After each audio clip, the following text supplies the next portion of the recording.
For hundreds, if not thousands of years, the One Piece world has awaited a massive war that's meant to bring the world to the dawn. A war which, based off the mural, seems to involve all the races fighting together against some kind of demonic figure. And with what we just got in the latest chapter of One Piece, I think we can safely say that that war is upon us. Because Imu themselves has pulled up to show us exactly what's enabled them to rule the world for the last 800 years. Whether it's Domi Reversi that turns giants into demons that listen to Imu's command, or the Summoning Book which spawns weapons out of nowhere that can blow up Brogy's arm, or just the sheer aura of panels like this, we know that the final war is finally here. And I think these are moments that you really just need to sit back and appreciate as a One Piece fan, because this is when you know One Piece is nearing its end. The final war started, Imu's literally here in front of the Straw Hats, these new black magic-esque powers have been on full display. This ain't your dad's One Piece anymore. This is final Saga Oda at his finest. And I find it very interesting that this all began over control of the giants, because just a few chapters ago, Gunko told us that the world was already entangled in the opening salvo of the coming Great War, and that it said the giants' allegiance will greatly shape how the conflict unfolds this time. It really underscores the importance of the giants' allegiance to the story, which has been highlighted already by people like Big Mom, who wanted the Giants' army in the past, as well as the government's goals of gigantifying people for years. And with the way that Oda slipped in this small panel with Loki and Luffy both stuffed to the brim together, I think it tells us that the Giants will be on Luffy's side by the end, but clearly Imu is doing all they can to stop that from happening. So I just want to break down everything we just saw and take a stab at what some of this might mean for the rest of the arc or the final saga as a whole, starting with probably the single craziest ability we've ever seen in the story, Domi Reversi, which can flip people literally onto Imu's side by turning them into a demon form of themselves. And right off the bat, I think this is a really interesting parallel to what Mihawk said during Marineford, that Luffy has the most dangerous ability on the seas, which is getting people to turn to his side. Because obviously he does it the right way, and oftentimes unconsciously, where people just listen because of who Luffy is and what he stands for and things like that, but this ability that Imu is using is very much the opposite. And it kinda shows how Luffy and Imu might end up being two sides of the same coin, like we know Luffy and Blackbeard already are in many ways. But more specifically, this ability seems to be a play on a real-life game known as Reversi, also known as Othello, where one side has black pieces and the other one white. And the point of the game is to turn all of your opponent's pieces to your color. And this connection became even more obvious in the chapter when we saw those three giants between Dory and Brogy get turned into demons as well, because that mechanic is exactly how it works in Reversi, where if you get two of your pieces to surround the other side's pieces in a straight line, then the ones between will all flip. And what's so fascinating about this is that we already had a big focus on a similar tabletop game like this called Go during the Wano arc. That's what CP0 were playing during most of the Onigashima raid. Now, the rules for these games are very different. Go and Reversi are not the same thing, but aesthetically they're very similar because you're still capturing white or black pieces. And I would also argue that we've had plenty of chess references in the story as well, specifically tied to the government, such as Sabo's attack on Imu being called Smothered Mate. We also had the chess-centric color page during Egghead after the Gorosei appeared. Jupiter had a building thrown into his mouth that looked just like a rook. So there are just tons of game references everywhere with the world government right now. Some of you might even remember me breaking this chess stuff down in a video that I did not too long ago about how the celestial dragons could be controlled by Imu in the future, which, boy, that theory is looking pretty good right now. But even then, I really did not expect Oda to be quite this forward with the tabletop game focus in regards to Imu, because we also saw the celestial dragons treat their native cleansing like a game, and Shamrock reiterated that same sentiment for Elbaf. So it almost feels as if Imu has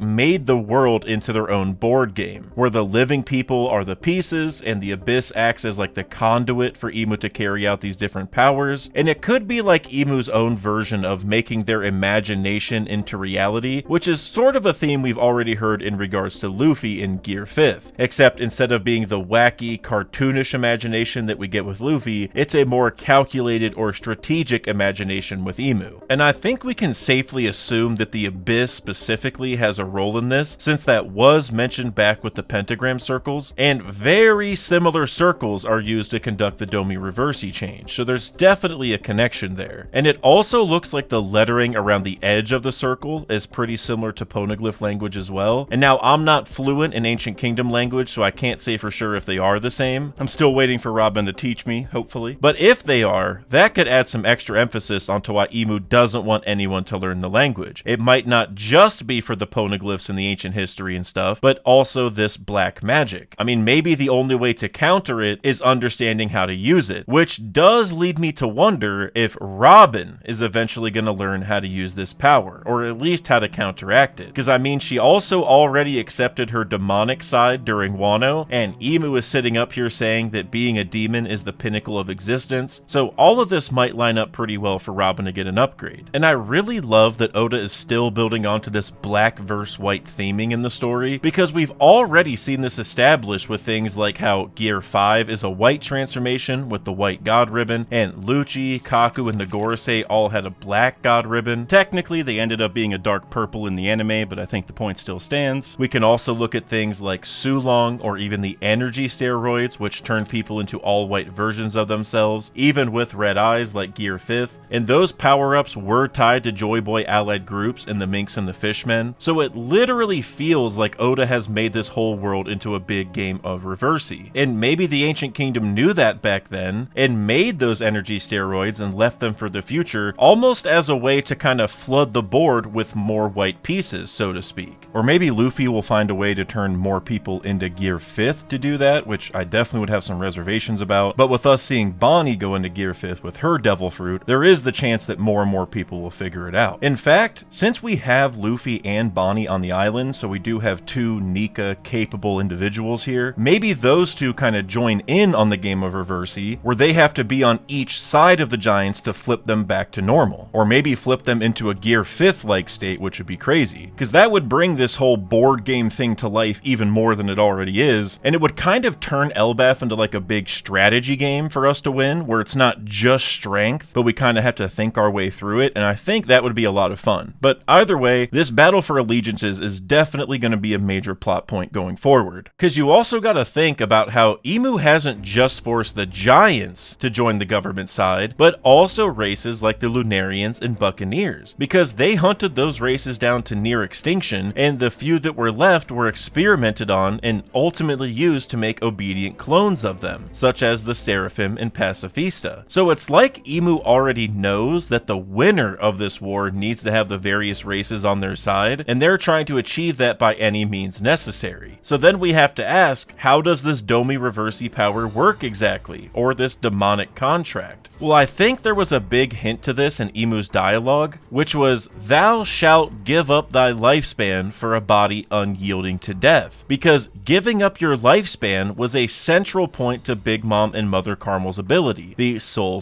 Fruit. And with how involved they were with Elbaf in the past, it shouldn't be much of a surprise for them to be relevant again here. And right after Brogy transformed, we also saw that his eyes kind of caught fire, much like Big Mom's did after she went into her bigger mom form during Wano, and that only happened after she ate a year of her own lifespan. So maybe the giants are using up their own lifespan as well. And I think you could also argue that the people of Whole Cake also made a contract of sorts, because they gave up 1 month of their lifespan for every 6 months that they lived in Whole Cake. And then Big Mom was able to use that lifespan to create homies who were beholden to listening to Big Mom, just like the giants are beholden to listening to Emu now. And sure, Zeus eventually disobeyed in full, but he's a very special case. Most of the homies just listen to Big Mom, or someone with her Viver card, because that's still her soul. And you could probably also say that homies have bodies unyielding to death, because the only way that we've really seen you can kill them is through fear and or Brook's soul powers, which might be tied to the very same thing. And we saw Brook use his music to free souls from the chest keepers, which again just underscores this tabletop game theming to everything. And with how important fear has been to the soul fruit, not just in terms of killing homies, but also taking souls from strong people, like we saw with Jinbei in the Sake Cup scene, I think there's also a connection there with what we've seen in Elbaf with the kids' nightmares coming true, right? Because those were their greatest fears, and now those nightmares are kind of teaming up with these demon giants, and it makes me think that like overcoming your fear is going to become a major plot point to getting past this. Or conversely, maybe playing off of Emu's fear could do the same thing. Because remember, remember, Emu was pretty shook by Joy Boy's rope hockey from a couple dozen chapters ago, and we heard earlier this arc that Gunko's greatest fear was Nika, who's probably gonna pull up soon. So just like how the key to saving the toys in Dressrosa was scaring Sugar, maybe we're somehow gonna see the same thing here in Elbaf where we gotta scare Emu or Gunko in order to save everybody. And I don't know if the reason why the Giants can't fight back against this now is because of fear potentially, or maybe the power's just so strong they don't have the strength to do it, or maybe if it's the same logic as how zone awakenings can take over your body, or maybe if the pentagram is acting as some form of hypnosis, like how Miss Goldenweek's paint marks did, because I always thought those were kind of similar, and she was in Little Garden where we met the Giants, so I think we're somewhere on the right track here. Because this would also make me wonder if they're like burning through their lifespan quickly to get this power up, and if they'll die if that runs out. Because that would remind me of two very important situations that we've seen pretty recently, which are the Ice Oni virus and Sulong form. Both of these forms would lead to certain death if left unchecked, but both of them did grant extreme power-ups at the cost of your own life. Sulong, however, could be controlled through extensive training, and even the Ice Oni virus was able to be used as a power-up as long as it didn't fully overtake you beforehand. And it feels like this is just the Emu version of that. And I gotta say, I think it would be pretty sweet if the Giants eventually learned to control this power-up and used it against Emu down the line. It could almost be like the Giants version of Sulong in a way. And that leads me to my next thought. Do you guys think the Straw Hats will get turned to demons later as well? I mean, Gear 5 Demon Mode Luffy would be pretty sick, like the Elbaf version of Nightmare Luffy almost, and it would also be cool to see like Ultra Demon Mode Robin or Demon Witch Nami, etc. And usually when Oda introduces new powers like this, the Straw Hats tend to get roped up into it somehow, like how the Monster Trio shadows were taken in Thriller Bark to create zombies, so I wouldn't be all that surprised if that happens. But one thought that I've seen passed around the community quite a bit, and I first heard from a few comments on my live reaction to the chapter, is that the D-Clan might be immune to this transformation. This might be why they are the enemies of the gods, or why they'll bring a storm. They could be the ultimate trump card in this final war because Emu just can't control them. Maybe this is because they're descendants of actual devils, maybe ones who went through this transformation before, so now they can't be turned into devils again because they already are one. Or maybe it's not that they were turned into demons, but simply that their ancestors also had access to the same abyss powers as Emu. And because of that, maybe they have some sort of natural immunity, either from a different spell or just their lineage or something like that. But then that all leads me to ask how the ancient giants fit into all of this, because the demonic versions of Dory and Brogy look way too much like ancient giant versions of themselves. We also saw them grow in size, and we already know that ancient giants are several magnitudes bigger than normal giants because of ores, and the horns only add to this effect. So could it be that ancient giants were just giants who went through the same transformation but escaped somehow? And one way that that could have happened, which was also mentioned in my reaction to the chapter, is that it's all a repeat of the Kyros situation from Dressrosa. What if they weren't given a contract or any direct orders, so they got to keep their free will after the transformation? And maybe that's what led to the creation of the ancient giants, and for beings like Ors or Ors Jr. to exist, or any of the descendants of the giants on Elbaf that we see with horns. And I think this could also be how the D-Clan started in the first place, especially if we assume that the D-Clan immunity thing is true. And I think Lily might have something to do with this, since she also has the initial D, and she had some blunder that lost the poneglyphs. Maybe since she was a part of the original 20 Kings, she had powers a lot like Emu, and instead of following through, maybe she ended up sabotaging their plan. But then how does Ors fit into all this? I mean, he's the most well-known ancient giant that there is, he's been mentioned this arc a few times already, and Loki's introduction was very, very similar to Ors's, since they were in a cold place and chained up and all that, so I feel like Oda's definitely building some major plotline here for sure. But Ors was born approximately 661 years ago, thanks to his Beaver card, since he died 502 years ago and was 159 years old. So I'm not sure if he was also someone that got turned into a demon like after the Void Century, or if maybe he's like the only descendant of the demon giants that were made during the Void Century. Like perhaps Joy Boy had a giant on his crew from Elbaf who got turned into a demon, Joy Boy saved him, that guy went on to have children, and that's what created the Ors line. Because I think the timeline works pretty well for that, that. And the other Joy Boy crewmates that we already know of also had horns, like Emeth, for example, and technically Zunisha if we're counting the tusks, which personally I do. So I wouldn't be surprised if all of Joy Boy's crewmates were like devils in some way. Because there's also Onigashima Island, which has long been theorized to be like the skull of an older Oars or something, because obviously it's not the Oars from Thriller Bark, but with Kaido being an Oni and this skull having horns and everything, I think there's something brewing there. And Marco also had that comment like, oh, is that what they're calling it now? So there's some major history for sure with this place, especially with that old theory that Oars, the continent puller, had something to do with Wano and its various regions. And I also think this is a good time to mention King Harold, because by sheer virtue of him pulling out his ancient giant horns, we know Oda's building something up between him and the history of the ancient giants, especially because Loki has horns as well. And I've seen a few people in the community now point out how the tips on Harold's shoulders could almost be meant to symbolize or maybe even hide the tips of demonic wings under his cloak. I mean, it is kind of uncanny now that we see how the other giants look. And while I'm not sure if King Harold actually had wings, I do think it could be symbolizing that Harold was turned into a demon at some point, and that's why Loki had to kill him. Maybe Imu or the other Gods Knights pulled up in the castle like we saw earlier in the arc and kind of jumped him, and that's what led to that massive brawl that we heard about earlier in the arc. Because there clearly seems to be more to the story here than simply Loki being the bad guy, and I kind of feel like Harold is extremely sus at this point since Shamrock was asked if he was going to visit Harold's grave, and demon form Harold would be kind of sick to see, so hopefully we get that flashback pretty soon. Because it would also mean that Loki has experience fighting demons like this, and that might help for whatever comes next in the arc. But now I want to switch gears a little bit and start talking about all the connections between what's happening right now in Elbaf and Impel Down, because there's just so many parallels going on, it's kind of hard to ignore at this point. And to start off, I think a lot of us already know that Impel Down's a big hell parallel in general, being based off Dante's Inferno and everything with all the different levels, and I think that alone ties to the pentagram circles or the abyss that we've seen, because Nami said earlier in the arc that certain countries use these circles to summon demons, which we obviously saw in Brook's time skip where they were trying to summon Satan. But there's also some aesthetic similarities between the guards of Impel Down and the demons that we just saw in Elbaf, where many of the guards had tridents and pretty much all of them had horns as well, and even Summer's attack Crimson Lotus Hell is literally the same name as the first layer of Impel Down. They're both called Guren Jigoku and have the same kanji in Japanese. But the biggest thing of all is something that we heard in chapter 536, where we heard from a guard that from time to time, people simply disappeared from Impel Down. They clearly didn't escape. Prisoners who never even made a move would vanish without a trace, as if they were taken by demons. Because now that we've seen what Imu can do, I think Imu is taking these prisoners for some reason. And I think it's probably also worth noting how the demon in that panel looked a lot like Magellan's Venom demon that he used at the end of the arc, as well as the demon on the left-hand side of the mural, honestly. They all have the same kind of teeth and the long horns. And this whole situation was mentioned right before level 5 of Impel Down, which was the cold layer, and that one's actually the most underworld-esque of all because we know that it's cold in the underworld. Brooks told us this because of his ice powers, and the realm of the dead being snowy is only further evidence. So what would Imu be using these guys for? Is Imu stocking up like a giant army of demonic people somewhere, maybe ready to use when this war starts? Or are those people that Imu's taken potentially sacrifices that power Domi Reversi in the first place? Because like we said earlier with the whole lifespan thing, Big Mom required collecting other people's souls ahead of time in order to use for homies and such later around the island. So maybe it's kind of the same thing here. Imu is taking these guys and almost sacrificing them so that more people can be flipped on the Reversi board later. And if this was true, it makes a lot of sense that Imu was using Impel Down prisoners for this, because any of them that make it to the lower levels are really strong. And we saw with Moria's shadows as well as Big Mom's soul that some people's are more useful than others. Moria waited for Luffy's shadow specifically to put into ores, and like we said, Big Mom had to eat her own soul in order to go into Bigger Mom mode. Plus, the strongest ones are in level 6, which is the place that they're meant to be forgotten to history, which might be an even deeper plotline than we thought, because Imu might want people that nobody would remember. Because look at Gunko. Whatever spell or brainwashing she was under didn't break until she met someone she knew, until she made the connection about who Brooke really was. And of course, that's a very special situation because Brooke is a freaking talking skeleton who already died once, so I don't think a lot of the other people that Imu's using would have the same issue. And I know that Gunko's situation at that point is a bit different than whatever's happening with the Giants today, but the memory did cause Imu to take over, so I think there's some connection there. Because if you're Imu and you just keep collecting souls from people of the past, or people who were completely lost to history in recent times, then you wouldn't have that same issue. And obviously throughout the story, being remembered has been a pretty big plot point in a few different occasions, probably the biggest one being Sugar, because thanks to her powers, whenever she turned you into a toy, everyone who knew you forgot about you, which is absolutely insane, and that served as a pretty good tie to Hiryaluk's lesson about how you're not dead till you're forgotten, because if everybody forgets you, then your will kind of ceases to be inherited in certain ways. So I definitely think Imu taking prisoners from Impel Down, where people are forgotten, is very purposeful. But now I want to talk about this summoning book, and I saved this for the end because it's probably the most confusing part for me, because Imu summoned the book and then used the book to summon weapons, which tells us that Imu probably can't summon the weapons directly since there's the book step first. So why is that? And what is the history of this book? Like, where does it come from? Can I buy one? And can the book summon things other than weapons, like maybe people? Well, these are the questions that have racked my brain since I read the chapter, and while I don't think I have all of those answers, or maybe even any of them, I will say that the first thing this book reminded me of was Kuma's Bible. The covers are obviously very different, but I think they're almost inversions of one another, where Kuma's probably spoke of the sun god because he's obviously a good person, while Imu's might have something to do with the devil. We also see what looks like a pentagram circle on the book, so that might be the source of a lot of the shenanigans we're seeing now. And so one thought that came to me when I was reacting to the chapter is that this might be a callback to some stuff that we saw in Film Red, where if you sang a certain song, that would summon a demon known as Top Musica, which was very, very hard to defeat. It also introduced the idea of like being in different dimensions and fighting the same thing from different dimensions, so there was a lot of unique stuff there. And while it's obviously not the same exact thing, and I don't think Oda would copy it that closely, we do have a lot of parallels between Uta and Gunko, where they both kind of dress the same with the long sleeves and the no pants, and they both like music. Gunko had a connection to Brooke, who obviously is the musician, so again, going back to Uta being a singer and everything, there's a lot of connections. So maybe how you had to sing a song to summon Top Musica in the movie, maybe Imu just has to read off these passages from the book to summon other things, such as weapons or maybe even other demons. And one idea that kind of connects to that I heard and I really, really like is that this book could somehow hold all of the devil fruit powers within it. So Imu just has to open up to the right page to use whatever power they want. Maybe the shotgun and the sword that we saw could almost be like Baby Five's fruit being used, which yes, she has to turn her body into a weapon to conjure it up instead of just popping out of thin air, but maybe Imu's using like the awakened version of it instead. I mean, Parameci awakenings do affect surroundings, so Baby Five's fruit could definitely like make other things around her into weapons, so maybe that does fit better than we think. But either way, the reason I love that idea is it would essentially make that book a tried and true devil fruit encyclopedia. Like, not just one to report on what the fruits are and what they look like and their powers and stuff like that, but one that literally lets you use all of them, which would obviously be a great connection to Blackbeard, right? Who memorized the devil fruit encyclopedia in the hopes of getting his dark fruit. Because I'm sure he would love this kind of devil fruit encyclopedia instead. I mean, he's been going around collecting various devil fruits, either for himself or his crew, so it's like he's already tried to have a lot of good powers at his disposal, just kind of in the old-fashioned way. And if the story ever gets to a point where he beats Imu and gets his hands on that book, man, he would be a menace. And you know, going back to the mural, which I mentioned at the very start of the video, and how we see this demon on the left-hand side that seems to be the focus of the war, I actually don't think that's Imu, and I think that's gonna be Blackbeard. I talked about this a lot in my mural video from a couple months ago, but now that we've seen what Imu can do, I feel pretty strongly that Blackbeard is gonna take Imu's powers and turn into a demon himself. And he might already be able to do that, which might have led to Shanks' scar. And just imagining Blackbeard getting a transformation like that, and maybe this encyclopedia or whatever that book really does, and maybe even the Forbidden Sun or the Mother Flame, if we take into account the sun that demon is holding in the mural, that would really make Blackbeard worthy of being the final villain. But at any rate, I can't wait to see how the rest of this arc unfolds, especially how Luffy's Gear 5 5 powers interact with Imu's abilities. We actually got a preview for Chapter 1151 in the last edition of the One Piece magazine, and it seems to hype up a potential Luffy and Imu confrontation. So if you're watching this video early enough, then we sure have a lot to look forward to. But if you want to hear more about Imu's powers and kind of everything we just talked about in this video, then make sure to click here to head over to my second channel, Redacted, where I had a 2-hour discussion with King Recon about where all of this might be going. But that's it for today, so until next time, later.